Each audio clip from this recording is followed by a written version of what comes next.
Amém. Meus queridos irmãos, um bom dia. A graça e a paz do nosso Senhor Jesus Cristo. Amém. Aqueles que nos acompanham pela internet, a nossa família estendida, também sejam todos bem-vindos. Eu gostaria de compartilhar um texto que se encontra na Epístola de Paulo aos Romanos, no capítulo 5, com os irmãos, hoje pela manhã.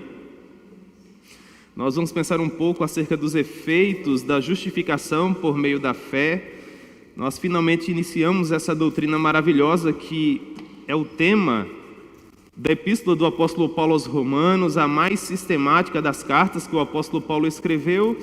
E uma vez que ele introduziu esse assunto no capítulo 3, a partir do versículo 21, hoje nós vamos pensar um pouco mais a respeito, só que agora nos concentrando nos efeitos dessa justificação. Portanto, nós estaremos lendo no capítulo 5, a partir do versículo 1, e avançaremos até o versículo 11. Amém? Então, Romanos, capítulo 5, versículo 1, o apóstolo Paulo nos diz assim: Justificados, pois, mediante a fé, temos paz com Deus, por intermédio de nosso Senhor Jesus Cristo, por intermédio de quem obtivemos igualmente acesso pela fé a esta graça na qual estamos firmes, e gloriamo-nos na esperança da glória de Deus. E não somente isto, mas também nos gloriamos nas próprias tribulações, sabendo que a tribulação produz perseverança, e a perseverança experiência, e a experiência esperança. Ora, a esperança não confunde, porque o amor de Deus é derramado em nosso coração pelo Espírito Santo que nos foi outorgado. Porque Cristo, quando nós ainda éramos fracos, morreu ao seu tempo pelos ímpios. Dificilmente alguém morreria por um justo, pois poderá ser que pelo bom alguém se anime a morrer. Mas Deus prova o seu próprio amor para conosco pelo fato de ter Cristo morrido por nós, sendo nós ainda pecadores. Logo, muito mais agora, sendo justificados pelo seu sangue, seremos por ele salvos da ira. Porque se nós, quando inimigos, fomos reconciliados com Deus mediante a morte do seu Filho, muito mais, estando já reconciliados, seremos salvos pela sua vida. E não apenas isto, mas também nos gloriamos em Deus por nosso Senhor Jesus Cristo, por intermédio de quem recebemos agora a reconciliação. Amém? Que Deus possa propor a sua palavra ao nosso coração. Meus irmãos, vamos orar um pouco mais, em nome de Jesus. Senhor, nós amamos o Senhor profundamente e rogamos o Teu favor para que, de uma maneira graciosa, o Senhor nos permita compreender esse excerto que acabamos de ler. Portanto, ser misericordioso para conosco e fala com cada um de nós de uma maneira simples, de uma maneira objetiva, para que todos nós possamos sair daqui cientes daquilo que o Teu doce Espírito quis nos ensinar quando inspirava o apóstolo Paulo a escrever essas palavras maravilhosas.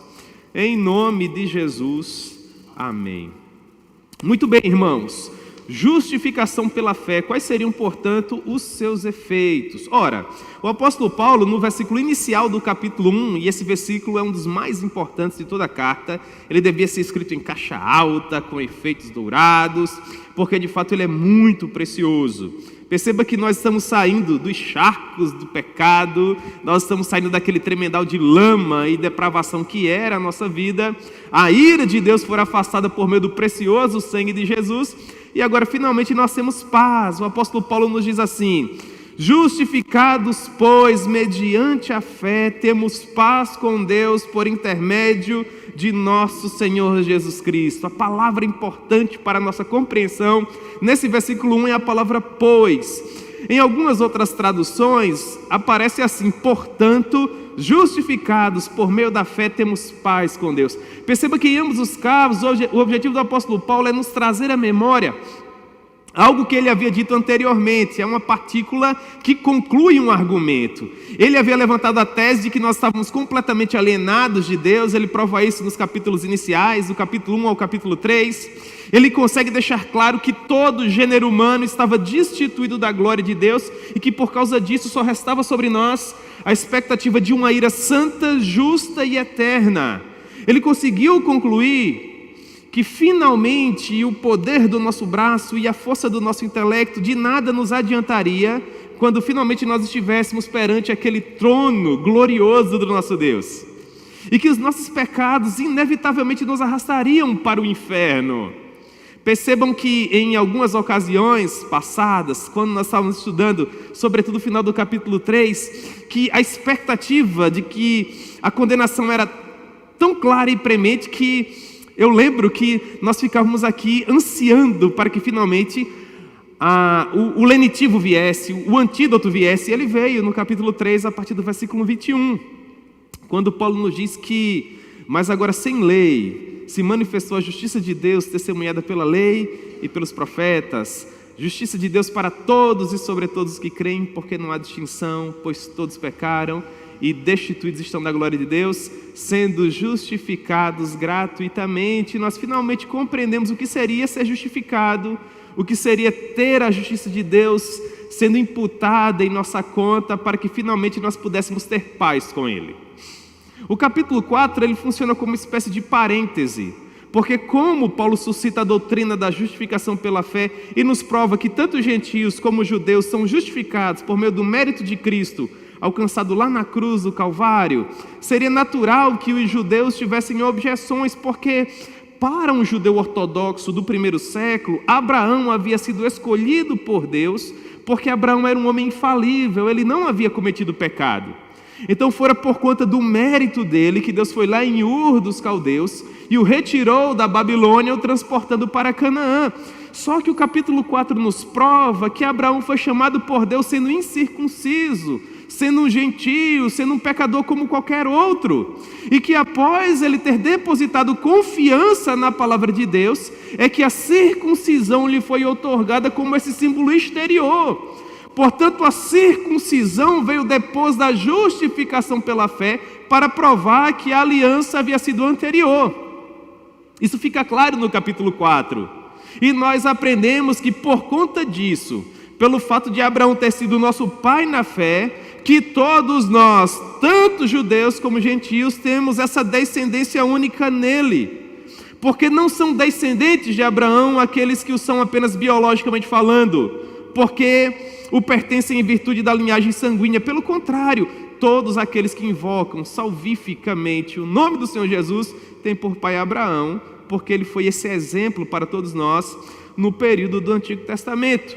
Portanto, o apóstolo Paulo, nesses 4 capítulos magistrais, consegue deixar claro que nós somos justificados por meio da fé. E essa palavra portanto, ou pois, como é o caso da minha tradução, serve justamente para nos trazer à memória tudo isso. Paulo diz, vocês estão justificados.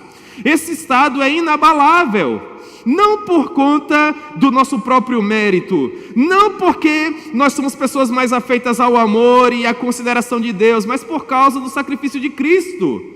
É para a cruz ensanguentada que nós devemos olhar, porque em último caso é ela quem nos redime, é ela quem nos salva. E o objetivo do apóstolo Paulo nesse capítulo inicial é nos infundir essa certeza. É como que se essa palavra pois, ou essa palavra portanto, nos fizesse olhar para os capítulos iniciais de Romanos, nos afirmando assim, você conseguiu compreender essa doutrina, pecador? Conseguiu? Então não tenha dúvidas, você foi perdoado. E esse perdão é infalível, ele acontece de uma vez por todas, porque é óbvio, Jesus peregrinou sobre a face da terra uma única vez, ele só sangrou por nós uma única vez. Portanto, esse sacrifício precisava ser infalível, esse sangue precisaria nos perdoar de uma vez por todas, e foi justamente isso que aconteceu.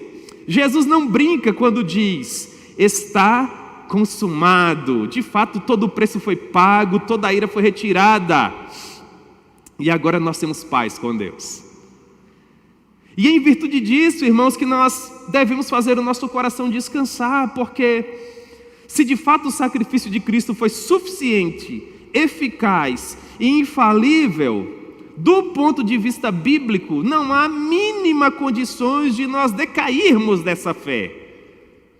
Porque em último caso, imaginar que um cristão pode perder a salvação, seria em outras palavras dizer que o sacrifício de Cristo fora insuficiente, fora ineficaz, porque a doutrina da perseverança dos santos, e nós vamos estudar isso no capítulo 8, não tem a ver com o fato de nós segurarmos nas mãos de Deus, até finalmente chegarmos às portas da Jerusalém Celestial. Absolutamente, se fosse dessa maneira nós sucumbiríamos, porque nós inevitavelmente saltaríamos, somos falhos, imperfeitos, pecadores. mas a doutrina da justificação ou da perseverança dos santos reside no fato de que é Deus quem segura em nossa mão. Ele não larga, Ele não solta. Portanto, essa é uma verdade inafastável que nós precisamos ter em mente e assentar em nosso coração. Justificados, pois, mediante, por meio, através, é sempre uma partícula de instrumentalidade no grego, que é a língua em que o Novo Testamento foi escrito.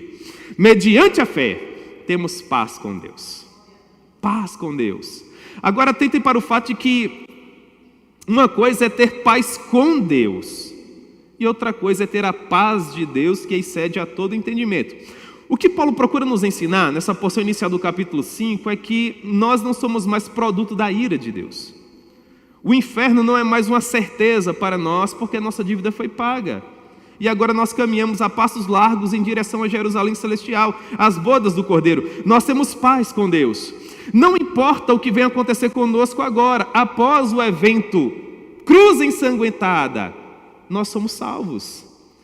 Nós depositamos confiança ali, nós nos apropriamos do mérito de Cristo por meio da fé. Irmãos, não tenhamos dúvida, nós temos paz com Deus. Contudo, essa paz com Deus, essa paz que nos salva da ira, essa paz que nos leva ao céu, é diferente da paz de Deus.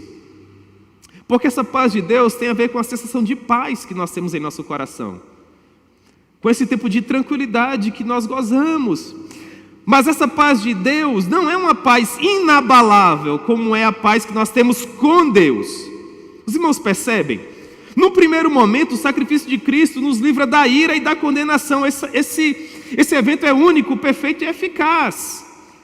E nós gozamos de paz em virtude disso. Mas essa segunda paz, que tem a ver com a nossa condição humana, ela pode ser perturbada, porque mesmo sendo salvos da ira de Deus, no final do mês o nosso dinheiro também acaba. E a nossa feira também vai embora. Assim como o combustível do carro. O combustível, irmãos, é atroz, não é? E nós também ficamos doentes e perdemos entes queridos, e os tentáculos nefastos da pandemia, por exemplo, também procuram nos alcançar. Portanto, essa paz de Deus, ela pode ser abalada, porque é verdade dizer que coisas ruins ainda acontecem a pessoas boas. Mas isso não significa dizer que nós permanecemos atribulados ou que nós permanecemos angustiados, e Paulo vai tratar disso daqui a pouco. Portanto, é verdade, irmãos, infelizmente, no mundo nós teremos aflições, mesmo sendo salvos. Mas essas aflições não possuem o condão de nos furtar a nossa salvação. Porque, em último caso, o maior dos nossos adversários já foi vencido, que foi a morte. A morte já não tem qualquer poder sobre nós. Logo, ainda que a tormenta, a noite escura da alma, a tempestade, o horizonte enegrecido venha fazer com que nós venhamos a perder a nossa vida sobre a face da terra, isso não significa dizer que Deus nos abandonou ou que nós perdemos a salvação, porque quando os nossos olhos se fecharem na terra, eles se abrirão mais uma vez quando nós estivermos na glória. E aí reside a paz que excede todo entendimento. Porque no mundo nós teremos aflições, mas nós devemos ter bom ânimo, porque o nosso Deus venceu o mundo. Portanto, prestem atenção, os pecados do passado foram perdoados, os males do presente estão sendo subjugados, e os eventos do futuro não podem nos separar do amor de Deus. Por isso nós somos o povo mais feliz da terra. Nós sabemos de onde nós saímos, onde nós estamos, e nós sabemos para onde nós vamos. Por quê? O profeta Isaías nos diz assim, capítulo 53, versículo 5: mas ele foi transpassado pelas nossas transgressões e moído por nossas iniquidades. O castigo que nos traz a paz estava sobre ele, e por suas pisaduras nós fomos sarados. Cristo morreu por nós naquela rude cruz para nos imputar a sua justiça e nos salvar da santa e justa ira de Deus. Portanto, foi o sangue de Jesus, lembra do capítulo 3 de Romanos, que nos trouxe reconciliação. Mas foi o Espírito Santo que trouxe, irmãos, ao nosso coração a certeza de que o sacrifício de Cristo diz respeito à nossa vida. E tudo isso nos é apropriado por meio da fé. Portanto, nunca esqueçam, justificação é uma questão de imputação. Nós permanecemos pecadores, é verdade, porque somos falhos. Mas Deus nos vê como justos, porque sobre nós fora depositada a justiça de Cristo. É por isso que nós somos justificados por meio da fé. E em último caso, que também por isso não são todos os seres humanos que serão salvos. Salvos serão apenas aqueles seres humanos que depositarem confiança unicamente na obra redentora efetuada por Cristo na cruz do Calvário. Porque quando nós olhamos para o evento cruz e depositamos ali a nossa confiança, nesse momento os nossos pecados são colocados sobre o Senhor Jesus, e a justiça dele, que for alcançada por meio do seu sangue, é transferida para nós. E é em último caso por conta disso que Deus nos vê como pessoas justas, como pessoas perdoadas. Portanto, deve ficar bastante claro em nossas mentes e em nossos corações que Jesus é o único meio capaz de nos salvar da ira de Deus. Não há nenhuma outra coisa que nós pudéssemos oferecer a Deus e que Ele não tivesse, de modo a lhe chamar tanto a atenção para que Ele viesse a nos perdoar dos nossos pecados. É por isso que no versículo 2 Paulo diz que fora por intermédio de Cristo Jesus que nós obtivemos igualmente acesso pela fé a esta graça na qual estamos firmes e nos gloriamos na esperança da glória de Deus. Essa, por assim dizer, seria a segunda bênção, a segunda benesse que nós conquistamos, que nós auferimos por meio da fé. No primeiro momento nós somos justificados e temos paz com Deus. Mas para além dessa paz que nós temos com Deus, nós também temos acesso igualmente, ou seja, por meio do mesmo mérito, através do mesmo efeito, a graça na qual nós estamos firmes. A palavra importante no versículo 2 é a palavra acesso. Perceba que quando nós temos uma demanda em nossa vida e nós precisamos falar com alguém que pode nos auxiliar, se essa demanda for de fato algo difícil de ser alcançado, essa pessoa que pode resolver a nossa vida é seguramente uma pessoa difícil de ser atingida. Por exemplo, digamos que você está passando por uma situação delicada no âmbito da sua saúde e você precisa de um diagnóstico mais preciso, você precisa de um médico muito bom naquela determinada área, e profissionais muito bons em áreas específicas são muito requisitados. Vocês percebem isso? Então você precisa de uma consulta com um médico em especial e você liga para o consultório dele e é muito comum que a pessoa que atende o telefone fala assim: rapaz, de fato, ele atende nessa cidade, aqui nessa região, e eu posso conseguir uma consulta para você daqui a 7 meses, daqui a 8 meses.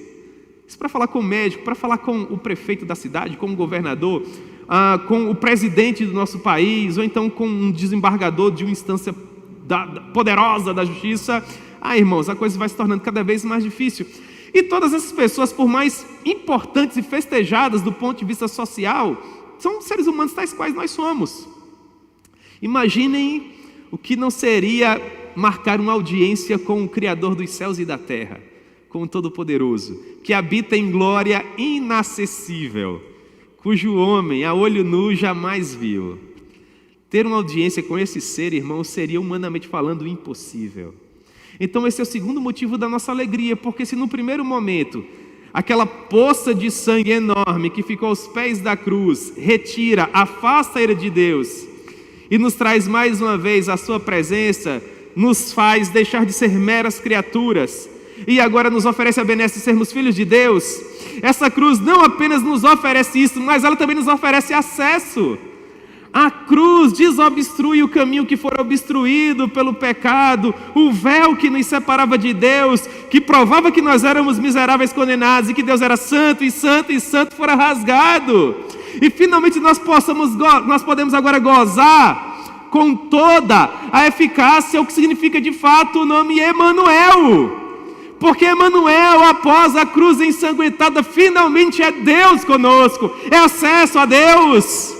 Nós não precisamos de um sumo sacerdote nos audiando uma única audiência uma vez por ano, por ocasião do dia da expiação, não!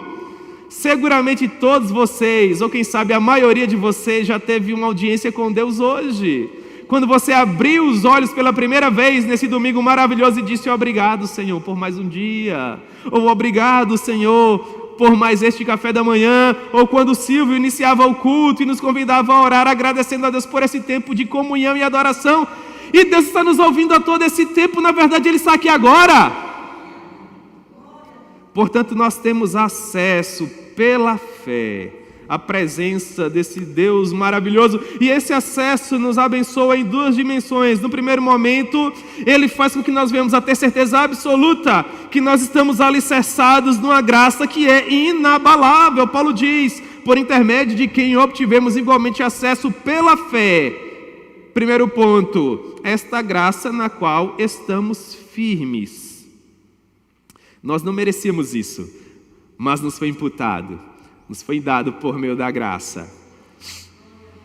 E nós não podemos perder isso, porque, como eu falei a princípio, não tem a ver com a nossa perseverança, mas tem a ver com a misericórdia e a fidelidade de Deus.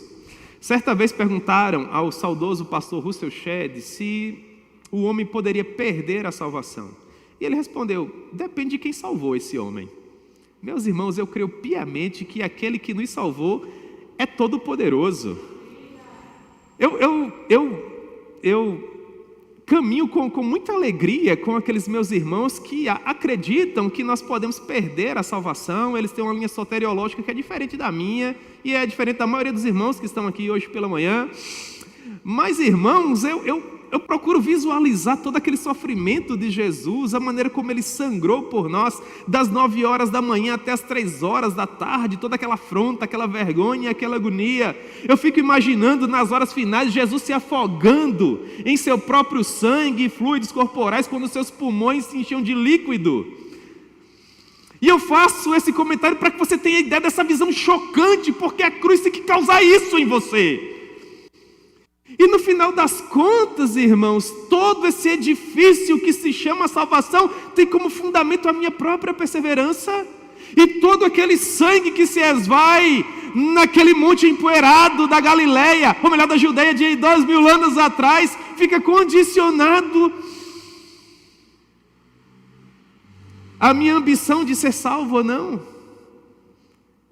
É essa a dificuldade que eu tenho, e eu só abro o coração aqui com vocês. Portanto, eu prefiro acreditar que toda a salvação está unicamente nas mãos de Deus, e que em nada depende de mim, e que eu só me aproprio dela por meio da fé, porque, irmãos, isso é muito seguro, traz muita segurança ao meu coração, saber que eu simplesmente sou salvo e levado, e que eu não contribuo em absolutamente nada para que o meu Deus possa me salvar. Porque, irmãos, olhando para Efésios capítulo 2, que funciona como uma espécie de resumo de Romanos, do capítulo 1 até o versículo 8, Paulo nos diz assim: portanto, Efésios capítulo 2, versículo 11, lembrai-vos de que outrora vós, gentios na carne, chamados incircuncisão, por aqueles que se intitulam circuncisos na carne, por mãos humanas, naquele tempo, perceba qual era a nossa condição. Naquele tempo estavais sem Cristo, separados da comunidade de Israel e estranhos às alianças da promessa. Essa parte é que mais me causa pavor. Não tendo esperança e sem Deus no mundo. Terrível, não era? Que condição inimaginável. Versículo 13 de Efésios capítulo 2. Mas agora, em Cristo Jesus, vós que estáveis longe, fostes aproximados por meio do sangue de Cristo. E este sangue nos dá acesso ao segundo ponto do versículo 2. Qual seria? A esperança da glória de Deus. Todos nós aqui temos demandas, todos nós aqui temos necessidades. Se nos fosse facultada a oportunidade para nós abrirmos os nossos corações e falarmos dos nossos problemas, provavelmente nós voltaríamos para casa estarrecidos, porque todos nós sofremos. Mas em último caso, o que é que nos confere esperança? Por que é que nós não vivemos acabrunhados, ensimesmados, cabisbaixos, em virtude dos nossos próprios problemas? O que nos faz levantar a cabeça e caminhar de forma altaneira, gloriosa, é a certeza inabalável que as lutas do tempo presente não podem ser comparadas à glória que nos aguarda no porvir. Porque a nossa leve, eu amo as palavras que Paulo usa para nos explicar isso, a nossa leve e momentânea tribulação. Quando Paulo diz a nossa leve e momentânea tribulação, procure imaginar um leito de UTI, vários tubos e conexões e fios por todo canto, no corpo de qualquer ser humano, tal qual qualquer um aqui. Paulo olha para esse quadro danoso, nefasto, e diz assim: leve e momentânea tribulação, porque produzirá um eterno peso de glória. Vocês percebem que mesmo dando um exemplo como esse, humanamente falando, é difícil de concebê-lo? Você olha para um leito de UTI e do ponto de vista humano você diz, não tem como ser leve, não tem como ser momentâneo, essa é a antessala da morte, são os últimos suspiros de uma vida preciosa. Mas quando nós comparamos uma existência que quando muito chegará a 100 anos, com eternidade, irmãos, Paulo diz, eu sei, pecador, que é difícil conceber porque é duro, você não foi projetado para um sofrimento angustiante como esse, mas tenha certeza absoluta, ele é leve e momentâneo se comparado a tudo aquilo que já foi conquistado por você na cruz do Calvário. Então caminhe um pouco mais, persevere um pouco mais, isso nos dará forças, irmãos, para avançarmos e para continuarmos. Nós temos a esperança da glória de Deus. E nos gloriamos nessa esperança, nos gloriamos nessa expectativa. Mas nós não nos gloriamos apenas por isso, versículo 3. Nós também nos gloriamos nas próprias tribulações. Por quê? Porque sabemos que as tribulações produzirão perseverança, e a perseverança experiência, e a perseverança e a experiência esperança. Paulo diz que o motivo último da nossa alegria não reside simplesmente no fato de que a glória já nos está reservada. Não, enquanto seres humanos, nós temos ainda motivo de nos gloriarmos aqui, nós podemos ainda ser felizes aqui. E ele diz que essa felicidade não tem a ver com as circunstâncias. Por quê? Porque o cristão verdadeiramente regenerado pode se gloriar mesmo na própria tribulação. Por quê? Porque nós sabemos que não há tribulação que possua o condão, que possua o poder de nos afastar da vitória que foi conquistada por Cristo na cruz do Calvário. Paulo vai desenvolver melhor esse tema nos capítulos 6 e 7. Perceba, a afirmação que Paulo está fazendo nesse versículo 3 é uma afirmação tão difícil de ser concebida do ponto de vista humano, que serão necessários 2 capítulos para que Paulo venha explicar. Eu acredito que os capítulos 6 e 7, apesar de tratarem de santificação, não desenvolvem como ponto principal santificação, mas justificação. Eu creio que nos capítulos 6 e 7, e quem sabe vocês concordem comigo quando nós passarmos por esses capítulos, não é? Eu creio que Paulo está procurando, com essas palavras maravilhosas, nos mostrar que aqueles a quem Deus predestinou, a esses Ele também chamou. E aos que chamou, a esses também justificou. Perceba que após justificação não vem santificação. Paulo não menciona essa doutrina. Se bem que ela é primordial, ela é importantíssima. Por quê? Porque depois de justificação ele diz, e aos que justificou, a esses também glorificou. Portanto, naquilo que João Calvino chamava de ordo salutis, de ordem da salvação, o apóstolo Paulo, o famoso sistematizador da doutrina, não trata do ponto. Por quê? Porque eu entendo, fazendo coro ao querido doutor Lloyd Jones, que se bem que a santificação é importante para todos nós, não é em último caso por causa desse processo que nós seremos salvos. É verdade, a Bíblia diz que sem santificação ninguém verá a Deus. A Bíblia diz que nós devemos ser santos porque Deus é santo. Mas a santificação apenas exterioriza aquilo que já foi conquistado por nós na cruz. A santificação aponta para uma nova realidade que nos foi conferida, que nos foi outorgada. Mas não é por conta da luta que você tem contra a sua própria natureza que você vai estar no céu. É porque Cristo sangrou por você na cruz do Calvário. Portanto, Paulo pressupõe que se você foi justificado, você já foi glorificado. E a santificação está dentro desse pacote. Eu amo, irmãos, ver dessa maneira. Porque eu estou nesse processo. No dia 28 de novembro, se Deus permitir, eu vou completar 20 anos que compreendi a mensagem da cruz. Eu estou nessa jornada, esquecendo-me das coisas que para trás ficam e avançando para o alto, para o prêmio da soberana vocação. E sei, irmãos, que no final da minha jornada, eu não sei se eu vou viver mais um dia, ou um mês, ou 100 anos. Deus permita que sejam 300 anos. Enfim, quando o meu último suspiro finalmente ocorrer sobre a face da terra, eu não serei tão santo como eu gostaria de ser. Mas não significa que eu não vou estar na glória com vocês. Porque não depende de mim. Você fica em paz também pensando dessa maneira. Então você deve ser santo. A santificação deve estar presente na sua vida. Mas você é salvo porque Jesus sangrou por você na cruz do Calvário.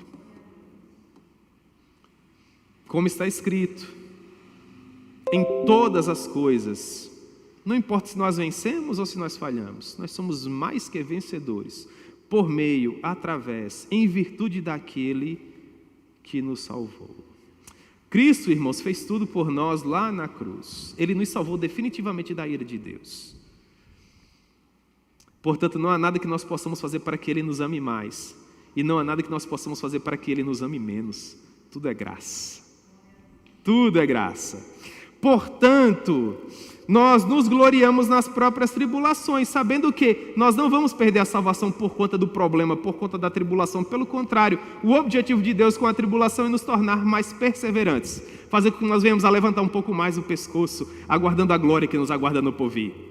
É uma espera resiliente, mas essa perseverança também produz experiência. Você vai sendo aperfeiçoado. Aquela prova que outrora era quase que insuportável, uma vez vencida, se torna experiência. Uma próxima demanda vai trazer essa experiência e você vai resistir um pouco mais. E vai resistir um pouco mais. É como um atleta que começa a desbravar-se na corrida, por exemplo. No primeiro momento ele vai correr 5 quilômetros. E ele vai ficar extenuado, mas o corpo dele vai angariar perseverança e resistência, e daí a pouco ele vai correr 6, e 7, e 10. Vai haver uma memória muscular, o cérebro vai condicionar-se, os pulmões vão se expandir, daí a pouco ele está correndo 42 quilômetros, sendo o novo maratonista. As provas em nossa vida funcionam da mesma maneira. Vão nos tornando mais fortes e mais apaixonados pelo Senhor. E vão nos dando cada vez mais a certeza que nós estamos no caminho certo. Sabe por quê? Versículo 5. Porque essa esperança que foi colocada em nosso coração não nos confunde. Porque o amor de Deus é derramado em nosso coração pelo Espírito Santo que nos foi outorgado. Por que essa esperança não nos confunde? Porque, irmãos, mesmo em situações difíceis, como a que eu mencionei outrora, no leito de uma UTI, ainda assim nós permanecemos em paz. Paulo diz no versículo 5 que nós permanecemos em paz, ou nós não nos deixamos sucumbir, não nos deixamos confundir, porque o amor de Deus é derramado em nosso coração pelo Espírito Santo que nos foi outorgado. Então percebam, nós temos a certeza do triunfo em meio às nossas dores e tribulações, porque o próprio Espírito Santo tem sido abundantemente derramado em nossos corações, provando que Deus nos ama. Você já viveu a experiência de tentar confortar alguém que estava num momento difícil? É impressionante, você vai confortar aquela pessoa e quem sai confortado é você. Eu lembro muito bem, que quando meu querido amigo pastor Roberto Pimentel, de saudosa memória, estava partindo para a glória, lutando contra um câncer terrível, já bem debilitado fisicamente, eu fui visitá-lo, ele mal conseguia pronunciar palavras. E eu ia ali orando e pensando em quais textos, em quais palavras eu ia compartilhar com meu amigo. E quando eu cheguei e o vi mais uma vez naquela condição, irmãos, eu creio que no nosso próprio semblante nós demonstramos toda a dor do nosso coração em ver uma pessoa tão preciosa, tão amada, tão querida, numa luta tão difícil.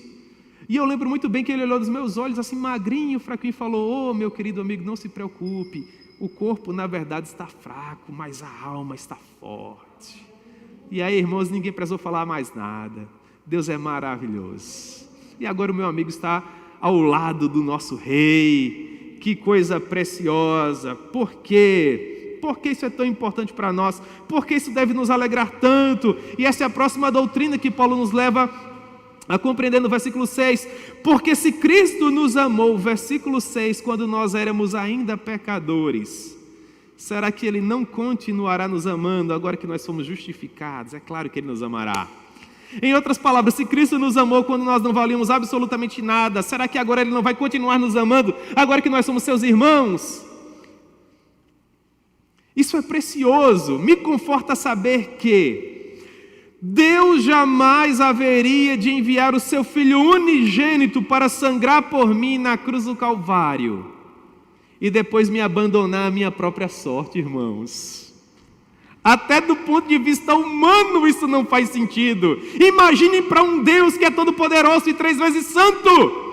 Deus jamais permitiria que Jesus sofresse daquela maneira na cruz para nos comprar para Ele, com o objetivo de depois nos abandonar, irmãos. Há uma pandemia, por exemplo, é claro que não. Aquele que iniciou a boa obra em Cristo Jesus haverá de aperfeiçoá-la até o fim. Ele estará conosco todos os dias até a consumação dos séculos. Descanse o seu coração nessa certeza inabalável de que Deus jamais abandonará você, porque Ele já provou que ama você quando permitiu que o Filho dele morresse no seu lugar quando você era ímpio. E a palavra azebeia, impiedade, significa que não havia nada de bom em nós, porque o ímpio é aquela pessoa completamente despida de piedade, de moral, de justiça, é alguém completamente depravado. E Paulo diz no versículo 7, talvez se houvesse alguém bom na terra, uma outra pessoa ousasse morrer por ele, porque talvez por um bom, alguém de fato se aventurasse a morrer em virtude dessa pessoa. Mas não havia ninguém bom. Portanto, ele diz no versículo 7, dificilmente alguém morreria por um justo, pois poderá ser que pelo bom alguém se anime a morrer. Mas Deus prova o seu próprio amor para conosco. Versículo 8, pelo fato de ter Cristo morrido por nós, sendo nós ainda pecadores. É por isso que Paulo diz que a nossa esperança não confunde. Porque você se encontrava naquela vida devassa.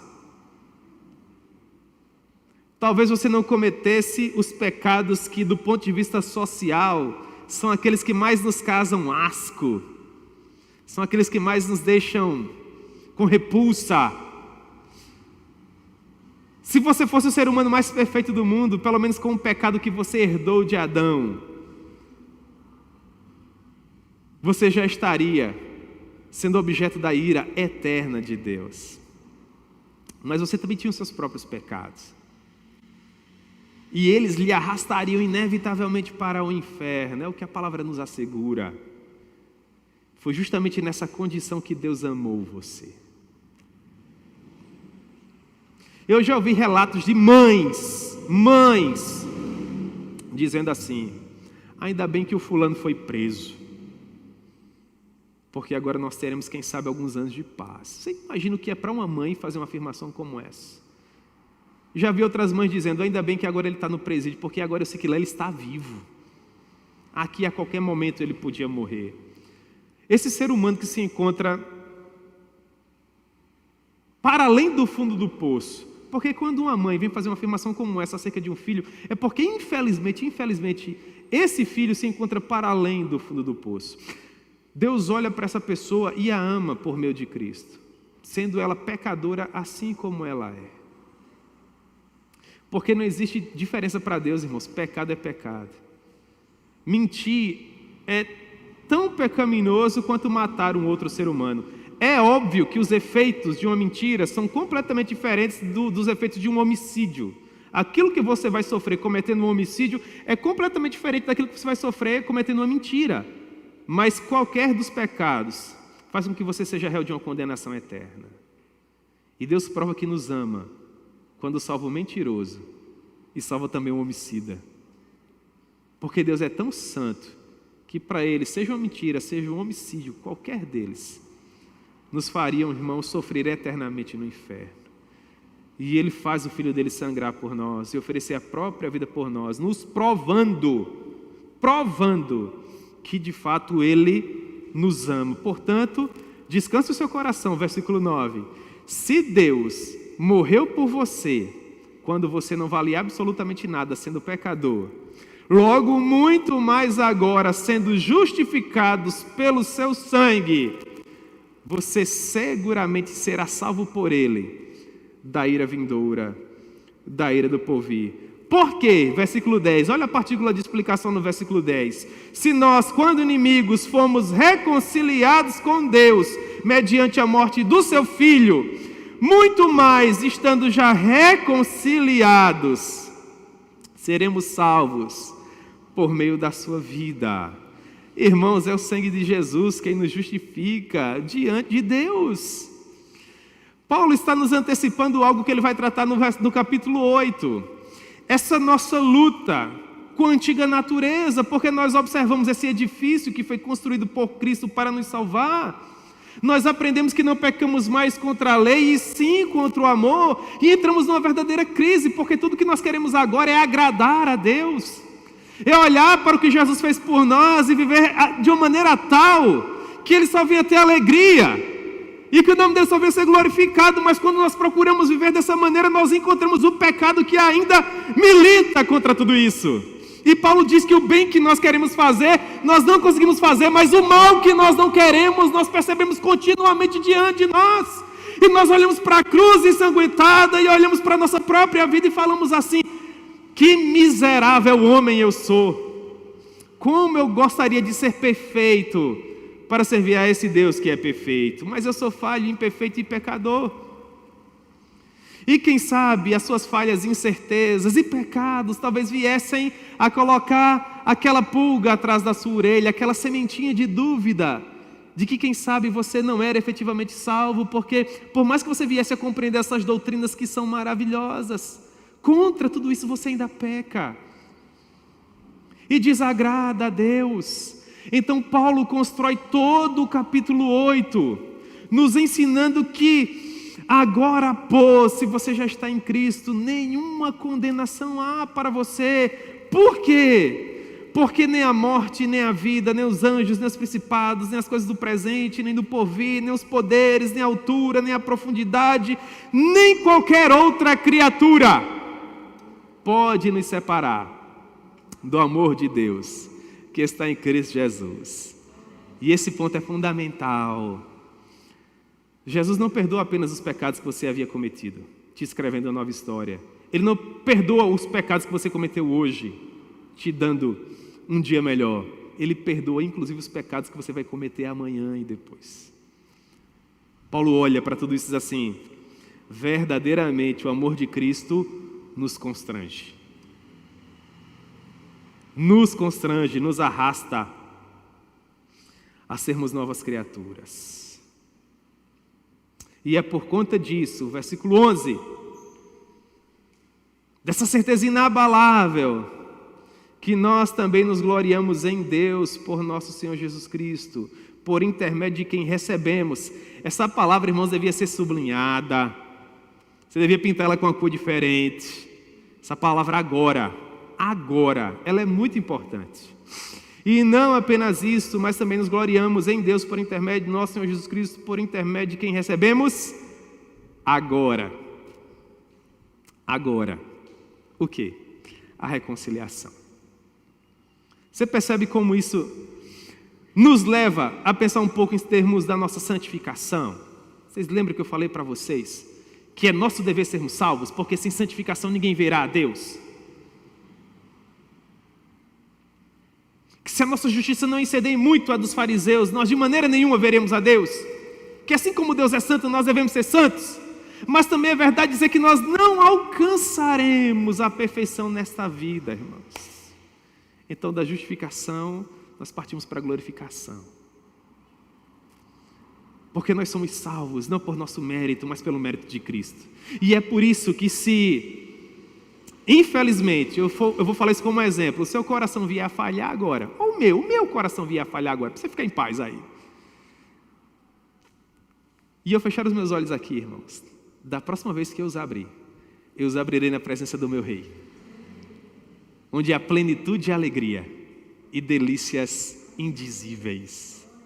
Ah, que coisa maravilhosa! Nós agora olhamos nos olhos da morte e falamos assim: onde está, ó morte, a tua vitória?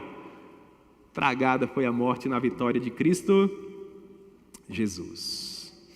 Tragada foi a morte na vitória de Cristo Jesus, tá bom? Paulo agora vai desenvolver ainda mais o argumento da justificação pela fé, do versículo 1 ao versículo 11, o que ele quer? Ele quer deixar claro que você está salvo. Ficou claro que nós estamos salvos, irmãos? Nós estamos salvos pelo mérito de Cristo, pelo sacrifício dele, porque ele é perfeito, é suficiente e ele é eficaz. Agora do versículo 12 até o versículo 21, ele vai nos provar, não mais a respeito dos efeitos, porque senão já sabemos, nós somos salvos, esse é um ponto. Agora ele vai falar a respeito da analogia entre Adão e Cristo, o que um causou e o que o outro transformou, para ficar claro que onde abundou o pecado, superabundou a graça. O sacrifício de Cristo é infinitamente superior, porque Cristo é infinitamente superior, não apenas a Adão, mas a quem quer que seja. Amém?